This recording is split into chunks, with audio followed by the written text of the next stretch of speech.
خصوصا على سيدنا ونبينا وشفيعنا ومولانا محمد رحمة للعالمين صلى الله عليه وعلى آله وأزواجه وأصحابه أجمعين.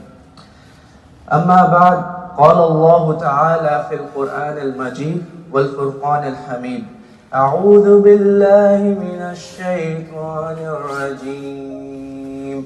بسم الله الرحمن الرحيم. حافظوا على الصلوات والصلاة الوسطى وقوموا لله قانتين. صدق الله العظيم. Dear brothers and sisters, Assalamu alaikum wa rahmatullahi wa barakatuh.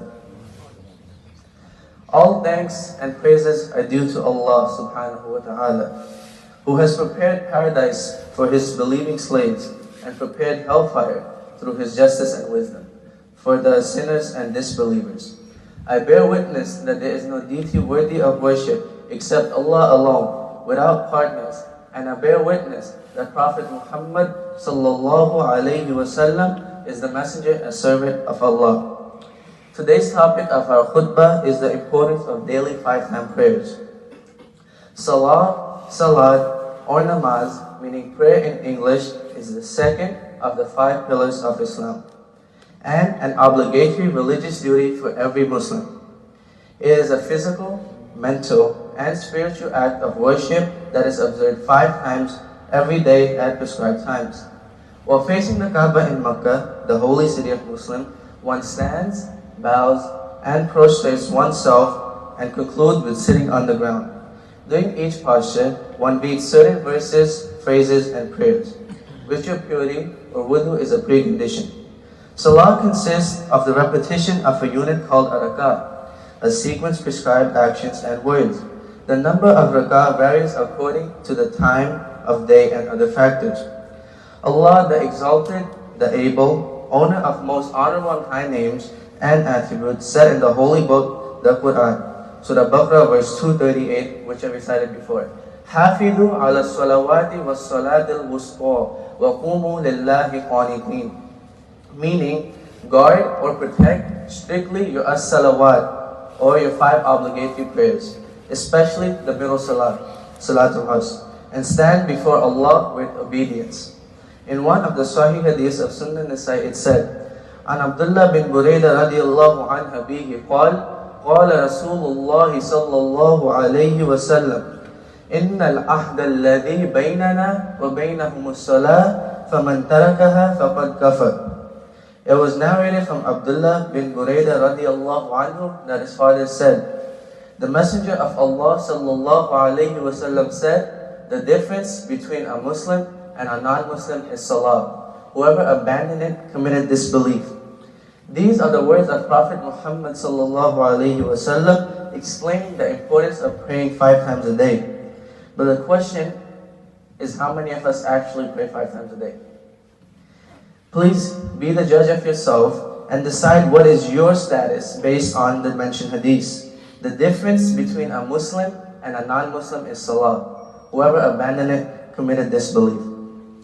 In another hadith of Sahih Tirmidhi, it said, عن جابر بن عبد الله رضي الله عنهما قال قال رسول الله صلى الله عليه وسلم مفتاح الجنة الصلاة ومفتاح الصلاة الوضوء. Jabir bin Abdullah radiallahu anhuma said, Allah's Messenger sallallahu alayhi wasallam narrated, the key to paradise is salah and the key to salah is wudu. It clearly means that to enter paradise that we have to offer our 5-time prayers every day. And whoever does not offer these 5-time prayers will not have the key of paradise on the day of judgment. Prayer is the most important, regular, compulsory action in a Muslim's life. We have to fast 1 month a year, and we must give zakah once a year. And Hajj is only once a lifetime worship for those who can afford it. However, prayer is the one act that must be fulfilled at least 5 times a day, regardless of the circumstances. One hadith that shows the importance of prayer is, قال رسول الله صلى الله عليه وسلم أول ما افترض الله على أمة الصلوات الخمس وأول ما يرفع من أعماله الصلوات الخمس وأول ما يسألون عنه الصلوات الخمس. Allah's Messenger sallallahu alayhi wasallam narrated, the first thing that Allah made obligatory upon my ummah was the 5 prayers.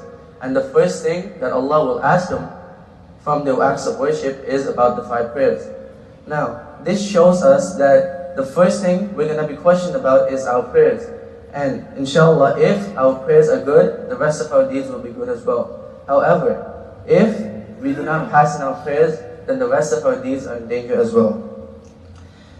In fact, the prayers are so important that Allah did not even exempt the Muslims from praying during the battle.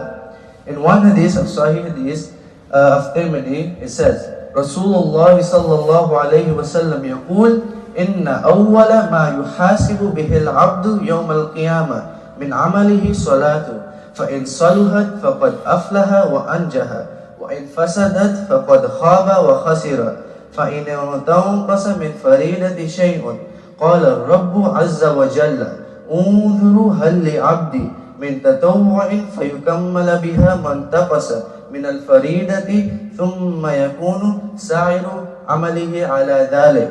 Translation: Allah's Messenger sallallahu alayhi wa sallam, أول ما افترض الله على أمة الصلوات الخمس وأول ما يرفع من أعماله الصلوات الخمس وأول ما يسألون عنه الصلوات الخمس. Allah's Messenger sallallahu alayhi wa sallam narrated, the first thing that Allah made obligatory upon my ummah was the 5 prayers. And the first thing that Allah will ask them from their acts of worship is about the 5 prayers. Now, this shows us that the first thing we're going to be questioned about is our prayers. And inshallah, if our prayers are good, the rest of our deeds will be good as well. However, if we do not pass in our prayers, then the rest of our deeds are in danger as well. In fact, the prayers are so important that Allah did not even exempt the Muslims from praying during the battle. In one hadith of Sahih Hadith of Tirmidhi, it says, Rasulullah sallallahu alayhi wa sallam yaqul, Inna awwala ma yuhasibu bihi al-abdu yawm al-qiyamah min amalihi salatu, fa in saluhat faqad aflaha wa anjaha, وإن فسدت فقد خاب وخسر فإن تنقص من فريدة شيء قال الرب عز وجل انظروا هل لعبدي من تطوع فيكمل بها ما انتقص من الفريدة ثم يكون سائر عمله على ذلك. Translation: Allah's Messenger sallallahu alayhi wa sallam said, Indeed, the first deed by which a servant will be called to account on the day of judgment is his salah. If it is complete, he is successful and saved. But if it is defective, he has failed and lost. So if something is deficient in his obligatory prayers, then the Lord, mighty and sublime, says, Look, are there any voluntary prayers for my worshipper? So with them, what was deficient in his obligatory prayers will be completed. Then the rest of his deeds will be treated like that. This hadith can show us that some brothers only read the first or obligatory prayers in the namaz and skip the sunnah or nafil prayers. However, this hadith can be directed to them because if they miss an obligatory prayer, then the sunnah and nafil can make up for that and help them on the day of judgment. But that doesn't mean we get to skip our first prayer and then say we're going to pray our sunnah later on. Another example that shows the importance of prayer is from the final moments of second Khalifa, Sayyidina Umar ibn Khattab radiyallahu anhu. Umar ibn Khattab radiyallahu anhu was leading the Fajr prayer and was reciting Surah Yusuf in it when Abu Lu'lu Majusi attacked him with a poisonous dagger. Amir al-Mu'mineen fell down on the ground while reciting, Hasbi Allahu la ilaha illa huwa alayhi tawakkaltu wa huwa rabbul arshil azim. Meaning, Allah is sufficient for me. None has the right to be worshipped but Allah. In Allah I put my trust, and Allah is the Lord of the mighty throne. Now see, this shows us that Sayyidina Umar ibn Khattab radiallahu anhu was on the verge of dying. But the thing that mattered to him most was if he had finished his prayer, because he was afraid of being incomplete. Now some of the Sahaba later on arrested Abu Jutlu, and the rest of them continued their prayer. And while Umar radiallahu anhu continued asking, did I complete my prayer? Did I complete my prayer? Even in that difficult situation, companions of Prophet Muhammad sallallahu alaihi wasallam completed the prayer and left an example for us to follow. Dear brothers and sisters, in our life, we all make mistakes and commit sins.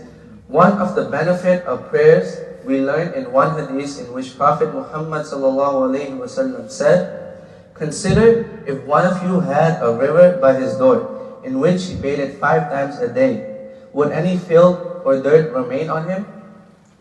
Companions of Prophet Muhammad ﷺ said, no. Then the Prophet Muhammad ﷺ replied, likewise, Allah wipes away sins with the 5 daily prayers.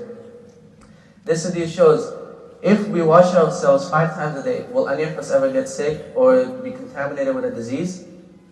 In the same way, praying 5 times a day protects us from evils and the shaitan, and helps us live our life according to Quran and Sunnah.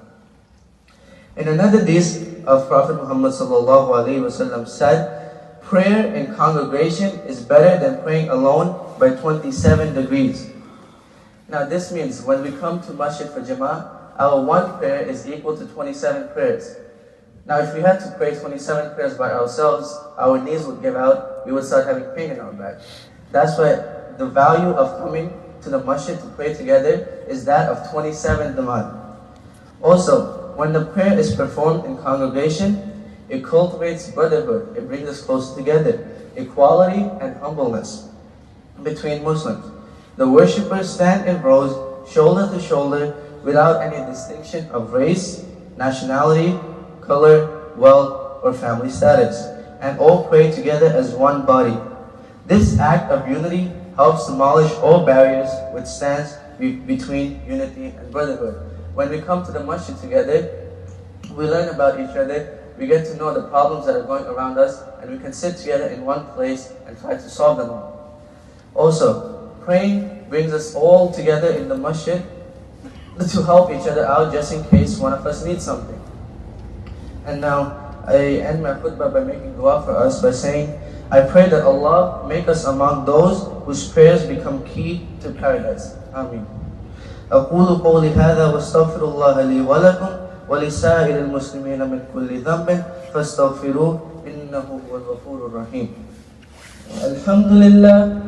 الحمد لله نحمده ونستعينه ونستغفره ونؤمن به ونتوكل عليه ونعوذ بالله من شرور أنفسنا ومن سيئات أعمالنا من يهده الله فلا مضل له ومن يضلله فلا هادي له ونشهد أن لا إله إلا الله وحده لا شريك له ونشهد أن سيدنا ومولانا محمدا عبده ورسوله وخاتم النبيين أما بعد فأعوذ بالله من الشيطان الرجيم بسم الله الرحمن الرحيم إن الله وملائكته يصلون على النبي يا أيها الذين آمنوا صلوا عليه وسلموا تسليما اللهم صل على محمد وعلى آل محمد كما صليت على إبراهيم وعلى آل إبراهيم إنك حميد مجيد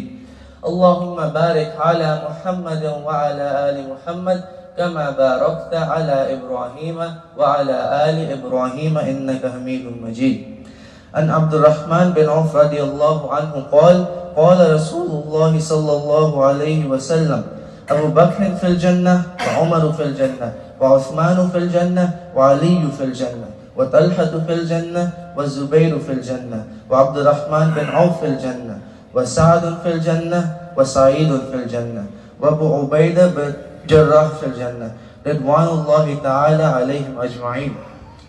وقال النبي صلى الله عليه وسلم فاطمة سيدة النساء أهل الجنة رضي الله عنها والحسن والحسين سيدا شباب أهل الجنة رضي الله عنهما.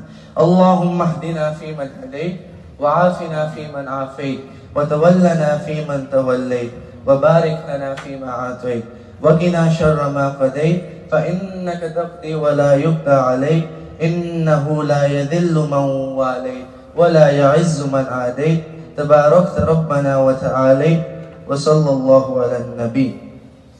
إن الله يأمر بالعدل والإحسان وإيتاء ذي القربى وينهى عن الفحشاء والمنكر والبغي يعظكم لعلكم تذكرون. اذكروا الله يذكركم ولذكر الله تعالى أعلى وأولى وأعز وأجل وأعظم وأكبر والله يعلم ما تصنعون. أقيموا الصلاة.